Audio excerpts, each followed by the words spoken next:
मला वाटतं की अधिवेशन सुरू होण्याच्या अगोदरच विरोधकांची भूमिका ह्याला काही लॉजिक दिसत नाही मला.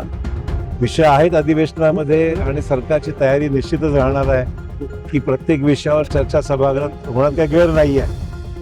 पण ठीक आहे, आता ही प्रथाच पडलेली आहे की विरोधक चहापानाला बहिष्कार टाकतात. ठीक आहे, अधिवेशन सुरू झाल्यानंतर मग कालांतराने जे जे विषय समोर येतील सरकार त्याही नक्कीच बोलायचं. मला वाटतं की अजित पवार हयात असताना त्यांनी भूमिका घेतली होती की म्हणजे शासनाची जी आर्थिक परिस्थिती आहे लक्षात घेऊन योग्य वेळी आम्ही तो निर्णय घेऊ. मला वाटतं ते अजित पवारांचीच भूमिका होती, तीच भूमिका शासनाचीच राहणार आहे. त्यामुळे मला वाटतं योग्य वेळेस हा निर्णय शासन घेईल.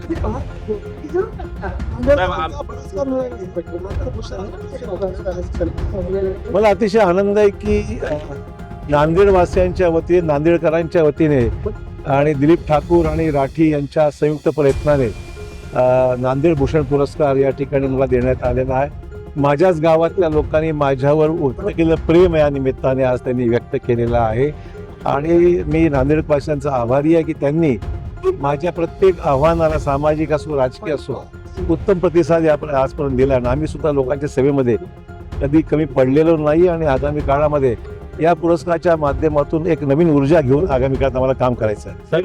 अमित शहा यांची आपण भेट घेतली.